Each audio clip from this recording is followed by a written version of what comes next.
Bonjour à tous. Suite de notre cours de géographie sur la métropolisation, un phénomène mondial différencié. Donc, je reprends, je vous rappelle là où nous en étions. Nous avions fait un grand A de l'urbanisation à la métropolisation et nous étions déjà sur la dernière vidéo sur un grand 2, la diversité des métropoles et aussi également dans ce grand A, une hiérarchie des métropoles. Nous avions vu l'étude de cas sur Londres qui avait permis d'élargir et finalement de définir ce qu'était une métropole et notamment l'importance des fonctions de commandement. Nous allons maintenant voir donc une deuxième idée de ce grand A, un autre phénomène qui est lié à la métropolisation, qui est la formation des mégalopoles. Pour cela, vous aviez à faire les questions de la page 35 qui traitaient de mégalopolis, donc cette immense mégalopole du nord-est des États-Unis. La première question que vous aviez donc dans votre manuel était: décrivez l'organisation spatiale de la mégalopolis et quels sont les éléments structurants. Pour répondre à cette question, vous deviez essentiellement vous appuyer sur le document 4, ici donc cette carte représentant la mégalopolis, et il y avait toutes les informations qu'il fallait pour répondre. Tout simplement, donc là, la question qu'on peut se poser, si on résume, c'est qu'est-ce que le mégalopolis? Eh bien, comme on le voit sur la carte, mégalopolis, c'est en fait une immense constellation d'agglomérations sur une bande de 650 km du nord au sud, totalement urbanisée. Cette mégalopolis, même si elle regroupe donc plusieurs dizaines de grandes agglomérations, s'articule autour surtout de 4 métropoles. Donc au nord, Boston, puis ensuite on descend New York, Philadelphie et enfin Washington. Ce sont ces 4 métropoles qui vont organiser, qui vont structurer cet espace. Euh, Ensuite, aussi, ce qui va structurer l'espace, c'est bien sûr ce qui va relier ces métropoles. Ces métropoles sont reliées entre elles par un incroyable réseau de transport très efficace, composé de trains rapides, de ports, d'aéroports, d'autoroutes, même si on les voit pas sur la carte ici. Et donc, en fait, ces métropoles et les agglomérations qui sont tout autour sont tout simplement reliées très facilement l'une à l'autre. Même si ça fait plus de 650 km, il est très facile de se rendre d'un point à l'autre à l'intérieur de la mégalopolis. Donc pour résumer, finalement là ce que je viens de dire, vous le remets sous forme écrite. Donc d'abord, mégalopolis, c'est donc une vaste région urbaine de plus de 650 km du nord au sud. C'est aussi et surtout une mégalopole organisée autour de 4 métropoles: Boston, Philadelphie, Washington et surtout New York, une ville globale. Et enfin, ces métropoles sont reliées par des infrastructures de transport parmi les plus denses du monde, comme on l'a vu, aéroports, ports, voies ferrées, autoroutes. Alors après avoir en fait finalement défini ce qu'était une mégalopolis, on entre ici dans la question la plus importante qui était: quels sont les éléments de la puissance de la mégalopolis à l'échelle mondiale? En fait, en quoi cet endroit est particulièrement important dans l'économie mondiale. Eh bien, une nouvelle fois, on pouvait s'appuyer sur ce document, hein, qui était clairement le plus important.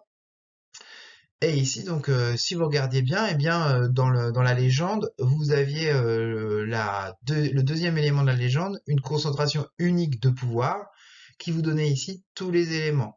Tout simplement, Mégalopolis, c'est une concentration incroyable de fonctions de commandement d'ordre mondial. On va revenir ensemble progressivement dessus. Donc une nouvelle fois, je vous mets une sorte de trace écrite ici qui va vous permettre de faciliter votre correction et aussi votre prise de notes et votre apprentissage.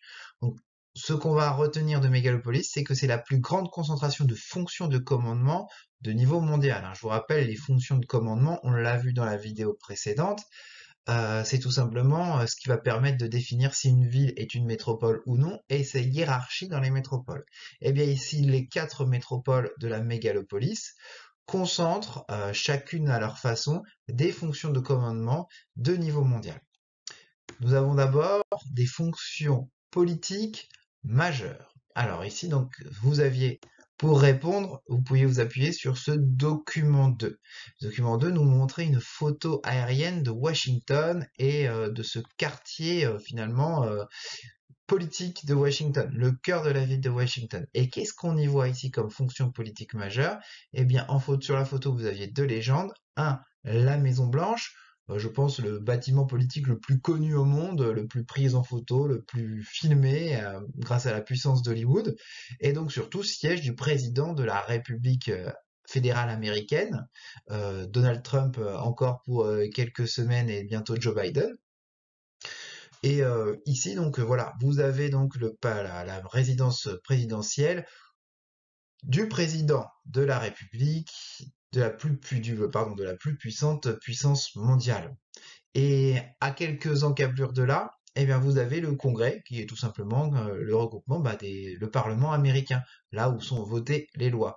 Donc ici, certes, ce sont des fonctions politiques nationales, le président américain, les députés américains, mais comme il s'agit de la première puissance mondiale, eh bien, nous avons tout simplement ici des fonctions dont les décisions qui sont prises par le Congrès ou par la Maison Blanche, eh ben, ont des impacts sur le monde entier, hein. Des exemples, il en existe plein. Quand Donald Trump décide, tout fraîchement élu, de sortir de l'accord de Paris sur le climat, eh bien, il donne un signal fort, ce qui fait que, en gros, depuis l'écologie n'est plus au centre des préoccupations mondiales. Et soit certains pays vont lui emboîter le pas, et dans tous les cas, l'impact américain sur le climat est tel que ça a une influence. Au niveau des fonctions politiques majeures, ici je ressors un document que je vous avais donné, qui est donc là qui n'était pas dans votre manuel, et qui est un plan de New York. Et qu'est-ce on s'aperçoit donc dans New York? Qu'est-ce qu'on va trouver? Alors vous l'aviez aussi dans l'autre cas. Eh bien, on va avoir des fonctions politiques cette fois-ci internationales. On va avoir notamment ce que vous avez au centre de l'île de la presqu'île de Manhattan, le siège de l'Organisation des Nations Unies, dont les décisions, pareil, hein, ce qui s'y passe, ont quand même un effet très important sur la planète, même si bon, voilà, l'efficacité de l'ONU est souvent remise en question. On aurait pu encore citer au niveau politique ce qui n'apparaissait pas, si ça apparaissait aussi sur votre carte, le FMI, par exemple, le Fonds monétaire international, qui lui aussi se trouve à Washington. Et ce Fonds monétaire international, bah, lui aussi, il est très très important puisqu'il vient en aide aux pays en difficulté. Il leur apporte de l'argent, mais il ne prête pas cet argent contre rien. Le FMI vous prête si vous acceptez de faire les réformes économiques que vous demande le FMI. Et finalement, donc, bah, ce FMI, il a un rôle majeur puisque en fait quand on a vraiment besoin d'argent, que les autres pays, que les banques ne veulent plus nous prêter parce qu'on est en situation difficile, on va pouvoir avoir de l'argent, donc on va pouvoir voilà, on va sauver son économie, mais on va devoir aller vers des réformes qui vont ouvrir le marché à la mondialisation, hein. C'est souvent les conditions demandées, donc moins de taxes, voilà, moins de douanes, etc. pour désenclaver l'économie. Et donc bah, finalement, ce pays-là est intégré à la mondialisation. Donc, vous voyez, donc impact mondial. Donc je reprends ici, hein, donc nous avons, je résume tout ce qui a été dit, hein, donc on a ici dans cette mégalopolis des fonctions politiques majeures, et je vous remets les exemples entre parenthèses. On poursuit. On va aussi avoir, si on pouvait reprendre, on peut reprendre le tableau qu'on a vu, hein, dans les fonctions comme on a, il y a bien sûr le côté économique qui est très important. Alors ici, on avait comme élément de réponse dans ce document 4 de votre manuel, vous aviez toujours dans le grand 2, les villes comprenant plus de 10 sièges sociaux de grandes firmes multinationales américaines. Et on s'aperçoit ici que de nombreuses agglomérations euh, de la mégalopolis abrite de nombreux sièges de firmes transnationales. Vous avez donc ici, en plus des 4 métropoles, vous avez par exemple Richmond, tout au sud. Voilà, donc une nouvelle fois, j'ai déjà dit, je ne vais pas beaucoup développer dessus, mais ces firmes transnationales, leurs décisions ont un impact sur la planète, par la conquête de nouveaux marchés, par la délocalisation, relocalisation, tout ce qu'on veut. Enfin bref, les FTN, je l'ai déjà dit, ces firmes transnationales sont aujourd'hui les acteurs majeurs de la mondialisation. Et donc, bah, ici, on a une concentration très importante de firmes transnationales, ce qui donne à la mégalopolis une fonction économique majeure. On continue. Tiens, alors, par exemple, un exemple tout bête, en ce moment, donc toujours lié à la Covid, comme un petit peu en introduction, ou le Covid, le siège, par exemple, du laboratoire américain Pfizer, qui a été le premier à dire qu'ils avaient trouvé un vaccin pour le Covid, eh bien, ce siège est à New York. Ouais, donc bien la preuve que des choses très importantes se passent aussi au niveau des entreprises privées dans cette région du monde. Dernier point du triptyque, voilà, essentiel des fonctions de commandement, ça va être les fonctions financières. Et on va aussi voir ici que on a des fonctions financières de premier ordre. Je reviens sur mon plan de New York. Et là, au cœur de New York, vous avez dans la légende deux quartiers d'affaires, Midtown et le Financial District, qui abritent essentiellement les deux grandes bourses de New York, qu'on connaît souvent sous l'appellation de Wall Street, qui est aujourd'hui la première place, la première bourse mondiale. La City, c'est la première place financière, mais la première bourse, c'est Wall Street.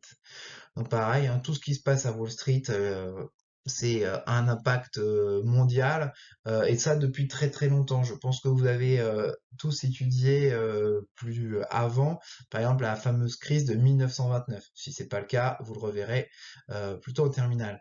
Mais donc ici, la crise de 1929, c'est une crise boursière qui se passe à New York, à Wall Street, où le jeudi noir d'octobre 1929, la bourse de New York plonge. Et avec elle, dans les jours et les semaines qui ont suivi, les années qui ont suivi, c'est toute l'économie mondiale qui s'est retrouvée vraiment par terre suite à ce krach boursier. Vous voyez, et ben ça continue encore aujourd'hui, hein. La crise des subprimes de 2008, donc beaucoup plus récemment, c'est à New York que ça s'est passé aussi, hein. C'est la bourse de New York qui plonge et qui entraîne avec elle, dans son sillage, toute l'économie. Et c'est des grandes banques new-yorkaises comme Goldman Sachs, etc., qui ont plongé. Lehman Brothers qui a carrément fermé. Bref, une banque new-yorkaise. Vous voyez, donc ici, excusez-moi, je m'embrouille un petit peu et j'espère rester clair, mais la chute de Lehman Brothers a entraîné une crise bancaire inédite en 2008. Donc voilà, donc vous voyez bien, au niveau financier, là aussi, des institutions majeures. Là, c'est la principale, c'est Wall Street, mais on a aussi des banques, des assurances, qui sont implantées dans le monde entier et qui financent le monde entier. On va avoir une quatrième fonction, les fonctions culturelles. Alors ici, au niveau des fonctions culturelles, on va bien sûr avoir tout ce qui est musée, qui sont pas forcément ici indiqués sur la carte. Vous avez des musées majeurs à Boston, à New York. New York, c'est une ville très touristique et les touristes vont se précipiter dans les grands musées new-yorkais, dont notamment le Met, par exemple. Voilà, donc il y a un vrai rayonnement culturel, de grandes galeries, des, mais surtout aussi là, par contre, ce qui apparaît ici sur la carte, les universités. Les noms qui apparaissent, vous voyez ici dans votre document, ces universités, je pense que la plupart d'entre vous, vous en avez déjà entendu parler. À Boston, on y reviendra, vous avez Harvard et le MIT, ou à côté de New York, les facs de Columbia et de Princeton. Ce sont des facs incroyablement prestigieuses qui attirent des étudiants du monde entier et les étudiants qui en sortent obtiennent les meilleurs postes dans le monde, hein, voilà. Donc forcément, ça donne beaucoup de prestige et surtout énormément d'importance puisque voilà, vous avez les meilleurs étudiants, vous avez l'élite mondiale qui est formée tout simplement dans cette mégalopolis.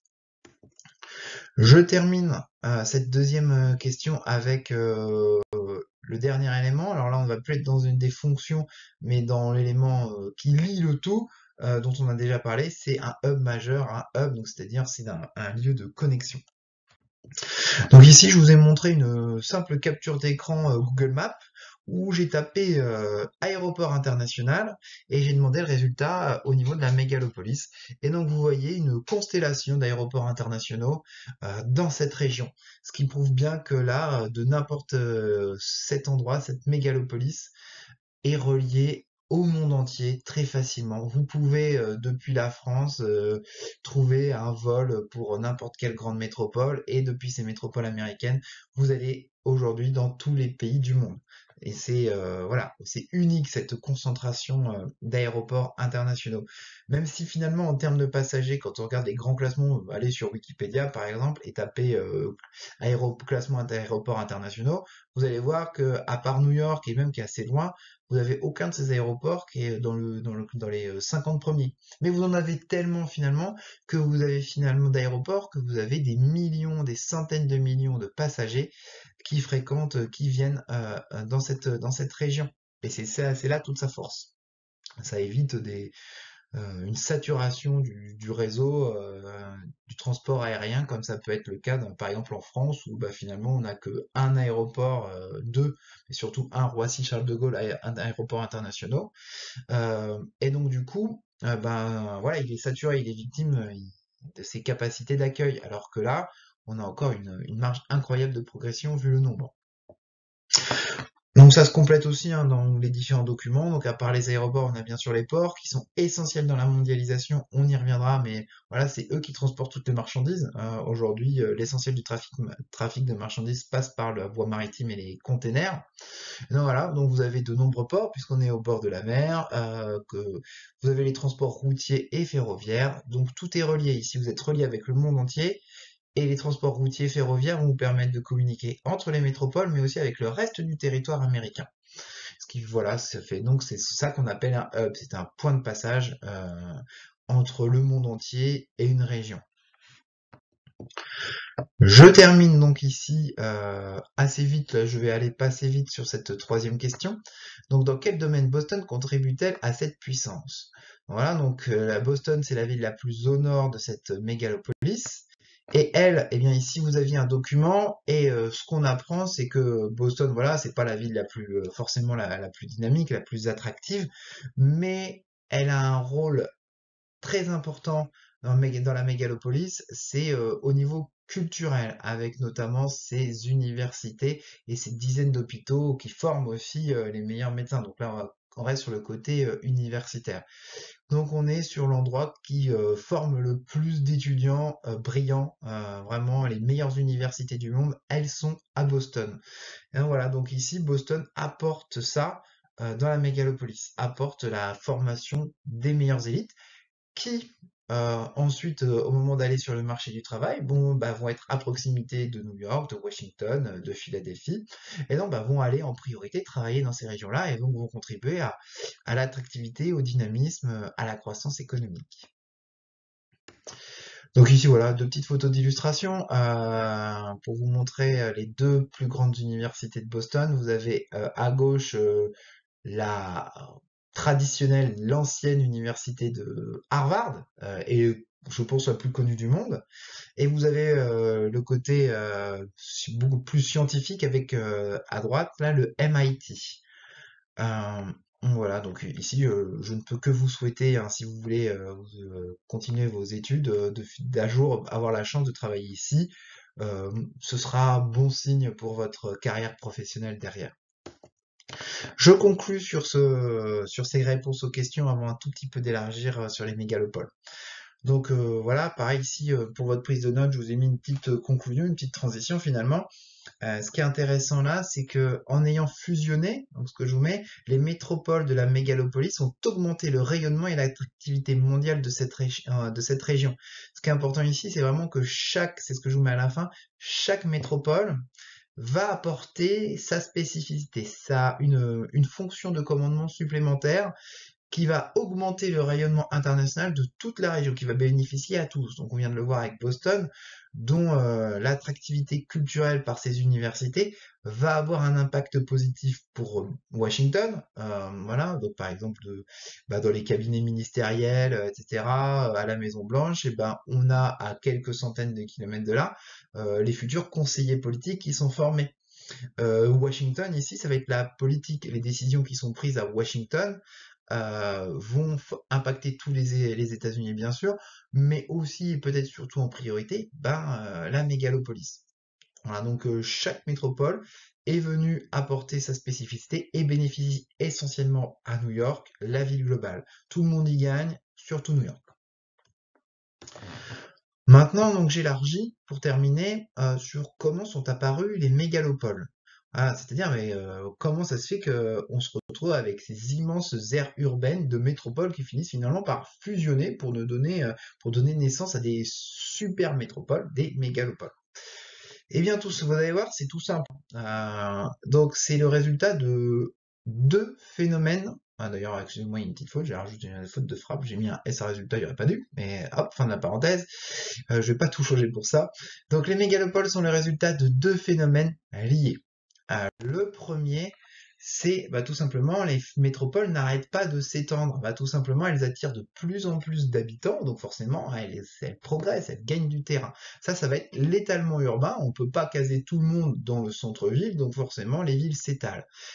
Et cet étalement urbain, il est renforcé par le phénomène de la périurbanisation. Donc pareil, encore une notion qu'on reverra plus tard dans un autre chapitre. Et la périurbanisation, c'est là, on va plus être dans une question de choix, de gens qui décident de s'éloigner des centres-villes. Alors de choix, euh, même si parfois il est un peu contraint ce choix, tout simplement donc pour plusieurs raisons. La première, c'est le cadre de vie. Là, c'est vraiment on choisit, on décide d'avoir plus de surface, un jardin, une maison, voilà, une moins grande densité de population, et donc on s'éloigne pour aller trouver du terrain. Et donc on va loin. Et on a aussi le côté forcé, et ça c'est ce qu'on va voir un petit peu plus tard, c'est que tout simplement aujourd'hui les métropoles attirent tellement de population que tout simplement avec le jeu de l'offre et de la demande, il n'est plus possible de se loger pour certains. Se loger dans le centre-ville des grandes métropoles est devenu totalement inabordable. Et donc du coup, on doit aller plus loin parce que comme c'est plus loin, on met plus de temps à aller dans la métropole et donc c'est forcément moins cher. Voilà, donc les métropoles s'étendent. Et aussi, ici, donc là, c'est avec la concentration des fonctions de commandement dans ces métropoles, eh bien, leur rayon d'attractivité augmente. Voilà, on est prêt à faire toujours plus de kilomètres pour aller dans cette métropole parce que tout simplement, il y a tout ce qu'on recherche au niveau des fonctions de commandement. Les fonctions de commandement sont très importantes et donc forcément, eh bien, le rayon, voilà, ce que je mets, c'est tout simple, je pense, c'est assez clair à comprendre. Le rayon d'attractivité de la métropole, il augmente aussi. Euh, je termine là-dessus. Pour finir, donc vous avez ici aujourd'hui donc ce phénomène des mégalopoles concerne trois régions dans le monde. Donc la Boswash ou mégalopolis aux États-Unis, celle qu'on vient de voir. Vous en avez deux autres au Japon, donc Tokyo, Osaka, Kobe, qui, vous voyez, englobe plus de la moitié de la côte pacifique du Japon. Donc c'est énorme.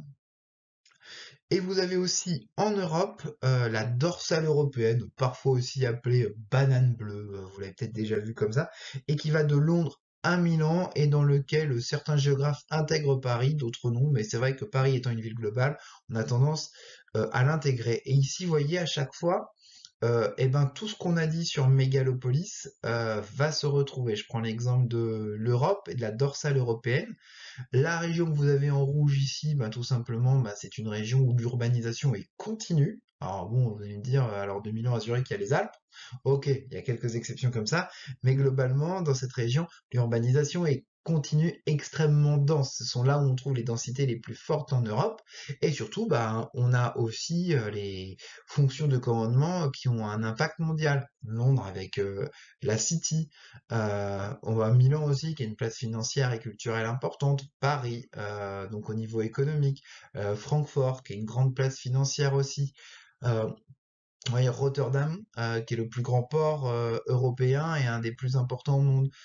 Donc ici, on est vraiment à chaque fois, vous reprenez la liste qui a été mise sur la correction et elle peut s'appliquer à toutes ces mégalopoles. Il y en a donc pour l'instant trois. Euh, il y en a d'autres qui sont en formation, notamment en Californie. Voilà, certains partent même de San Diego, donc du sud, complètement au sud de la Californie, mais on part plutôt de Los Angeles et puis on va jusqu'à San Francisco, de ce point de vue-là. Et puis on va aussi avoir en Chine, en Inde, des mégalopoles qui sont donc en formation. Et forcément, plus le nombre de métropoles va continuer à croître, plus ces métropoles vont attirer des populations toujours plus importantes, et bien plus le nombre de mégalopoles finira par augmenter. J'en ai terminé ici. Il nous restera une dernière partie de ce grand, pour finir ce grand A, où on va cette fois-ci vraiment rentrer dans la hiérarchie, parce que pour l'instant on est resté sur les villes globales. On va donc voir ensuite qu'est-ce qu'on trouve en dessous de ces métropoles globales, et ce sera donc l'occasion de d'une nouvelle vidéo. Je vous dis à très bientôt et bon courage.